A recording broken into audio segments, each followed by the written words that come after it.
O que significa deixar nas mãos de Deus? É não fazer nada?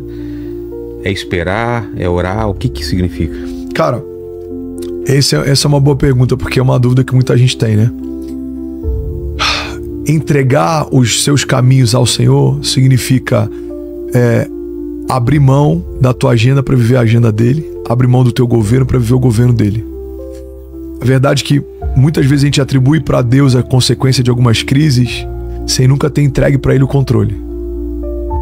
Então, você abriu uma empresa sem perguntar, você trouxe um sócio para dentro sem perguntar, agora a tua empresa está em crise e a tua pergunta é: Deus, por que você me deixou entrar nessa crise? E ele está dizendo: eu não deixei, foi você que entrou. Eu te dei uma impressão no espírito, você sabe que não era para entrar. Eu usei tal pessoa, eu falei com você dessa forma. A verdade, Vilela, vamos ser sinceros, a maior parte das vezes que a gente faz algo que não deveria fazer, a gente sabe que não deveria estar fazendo. A gente finge que não entendeu. Olha que louco. Vou pegar aqui o pai da fé.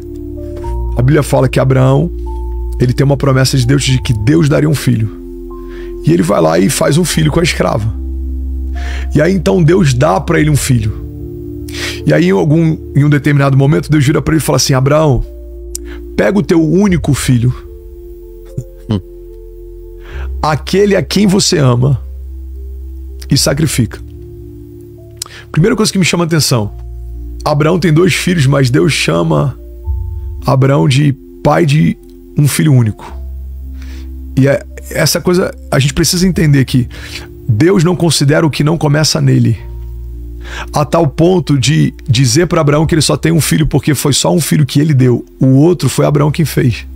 É como se Deus estivesse dizendo: Abraão, eu só considero um filho como sendo teu porque o outro foi você quem deu, mas para mim só conta o que eu te dei. Irmão, pega isso aqui, Vilela. Deus só se responsabiliza por aquilo que começa nele. É por isso que em outro momento a Bíblia fala que um sacerdote, o fogo se apaga, ele vai lá e acende o fogo sobre o altar e Deus chama aquele fogo de fogo estranho. Cara, é fogo do mesmo jeito, queima no mesmo lugar, mas Deus olha e fala: esse fogo é estranho. Por que esse fogo é estranho? Porque não começa em mim, eu não reconheço, e o que eu não reconheço, eu não sustento. Então quando Deus está dizendo para Abraão: Abraão, pega o teu único filho, primeira coisa que me chama a atenção, Deus não considera o que não começa nele.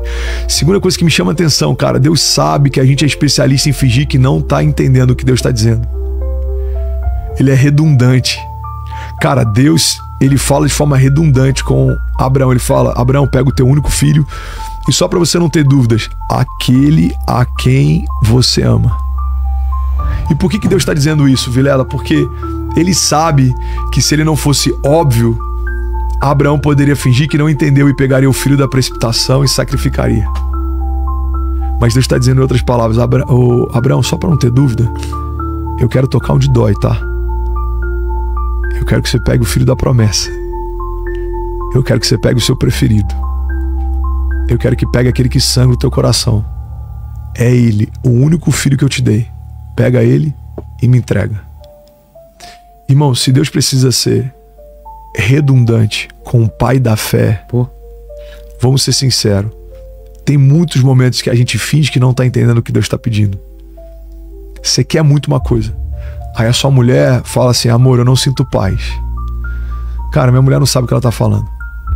Aí você também tem dúvidas, mas você fala: deve ser coisa da minha cabeça. Aí você vai, mergulha de cabeça e dá errado. E aí, normalmente a gente volta para Deus questionando: Deus, por que deu errado? Por que você não abençoou? Por que você não me ajudou? Por que a minha empresa... Cara, eu não sustento o que não começa em mim. Então, uma boa chave, Vilela, pra gente finalizar esse assunto: eu preciso gastar mais tempo discernindo do que qualquer outra coisa. Tem um presidente americano que ele fala, né, que se dessem X horas para ele derrubar uma árvore, ele gastaria 95% do tempo afiando o machado. Ah, é? E o que a gente normalmente faz é, a gente entender o que é pra fazer, a gente faz logo. E a gente pega um machado que tá cego e a gente tá lá, cara, tentando resolver e não entende. Esforço. Cara, não é sobre esforço, é sobre sabedoria, discernimento. O homem sábio discerne o tempo e o modo. É sobre você ter sabedoria de dizer não pra 10 portas, mas saber na hora certa a porta que tem que entrar.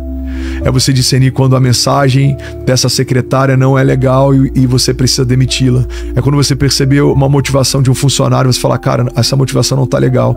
Em algum momento ele vai me convencer a tomar uma atitude que vai ferir um princípio da empresa e isso não vai terminar bem. É sobre você perceber, cara, o meu filho tá com um comportamento que eu preciso dar mais atenção. Eu tô perdendo o coração do meu filho.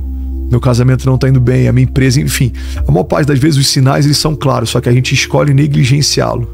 É como aquele filme Clique, que um cara pega um controle e avança e ele acelera. E quando você acelera, você negligencia muita coisa. E aí quando você vai perceber, cara, coisas que estavam nítidas debaixo do seu nariz, cara, não dá mais tempo de resolver. Por quê? Porque você passou tempo demais negligenciando os sinais. Então, para você que quer romper em 2025, acho que uma boa chave para lidar com as crises é desenvolver, cara, um discernimento maior do que você teve até aqui. É você desenvolver uma sensibilidade quando Deus fala, maior do que você desenvolveu até aqui. Eu acho que esse é um bom conselho para ajudar quem quer romper em 2025.